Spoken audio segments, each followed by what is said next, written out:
Well, hello, Bucks.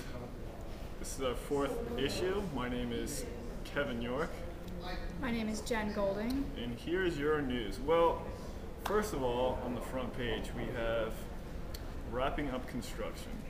See, construction has been going on for a while now. Maybe you'll see an occasional ladder that you might cause bad luck for yourself by walking under, or trip on some sawdust, or maybe see someone hammering away. And that's coming to a conclusion now, so people are quite happy about that.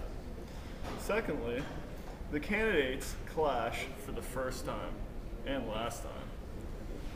Well, on October 15th, moderated by Bob Schaefer of CBS News, the candidates Barack Obama, who is a Democrat, and John McCain, a Republican, debated to decide who would become the next president of the United States. So that was in the news. And on the news page, we have a pain at the pumps. See, the high cost of gasoline is driving more students to take online classes here at Bucks. And compared to 2007, there has been an increase in students taking online courses. And of course, this is matriculated from high gas prices, because no one wants to drive here, and gas costs an arm and a leg. Jen, what do we have in other news?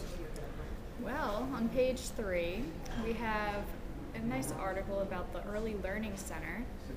The Early Learning Center is busy offering a high-class education for low-cost childcare. It's open from 7:30 to 4:30 for 2 to 5-year-olds, and there's a lot of fun activities planned this year for the kids, including a trip to the Philadelphia Zoo. In other news, Breast Cancer Awareness Month is wrapping up with a presentation on breast cancer awareness. Mary Chalik, the nutrition instructor at Bucks, held a lecture. It informed listeners on the links between diet and breast cancer. Although the cause of breast cancer is still unknown, fortunately there are many ways you can reduce your risk. Exercising and a plant-based diet can help. The Black Student Union, another club here at Bucks, is also busy hosting a variety of events. They're hosting a kosher cookie sale to benefit a local charity, but the sale ends at the end of this month, so hurry up before they're all gone. Get them in Rollins Room 16.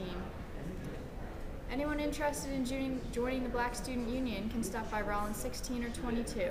Everyone is welcome. Hey Bucks, how's it going? I'd like to talk to you again this week about Dear John, Dear Jane, and this is an open letter to all those people that somehow annoy me. This week, it's one of my classic favorites. Dear person who keeps leaving a corrected version of my column on my door each week. Hey, we haven't met, but I'm Laura.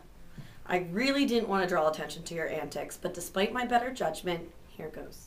My office hours are listed on the door. You seem to enjoy tagging. Have you never had a typo? I have. It happens, and I don't lose sleep over you catching one.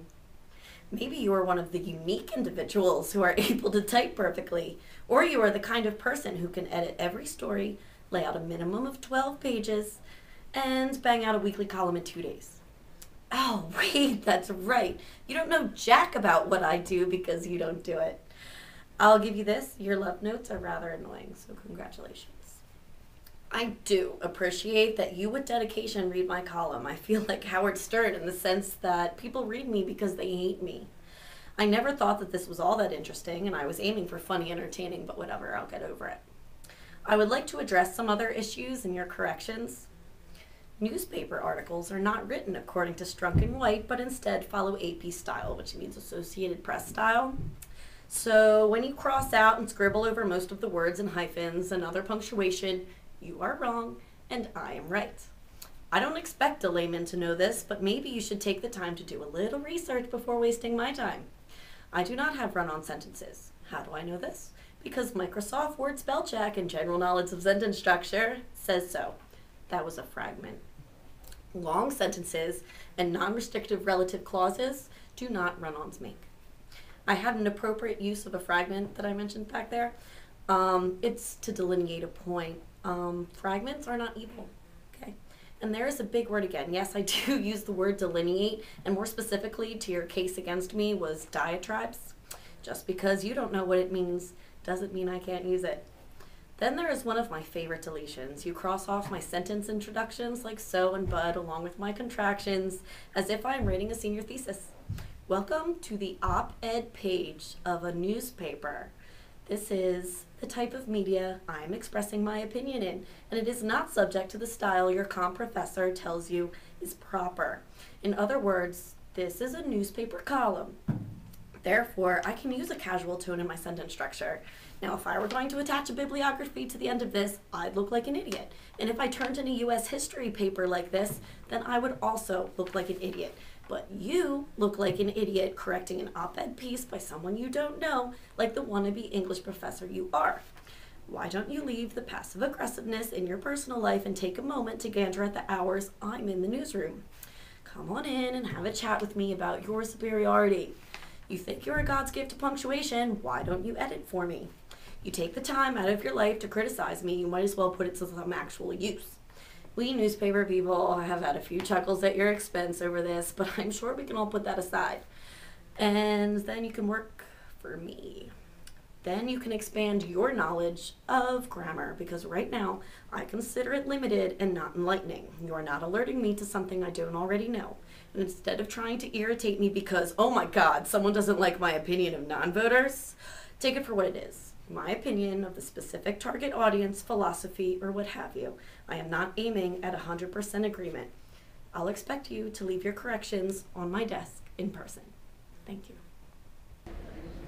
Democratic incumbent congressional representative Patrick Murphy and Republican Tom Mannion did not hesitate to criticize each other on various issues. During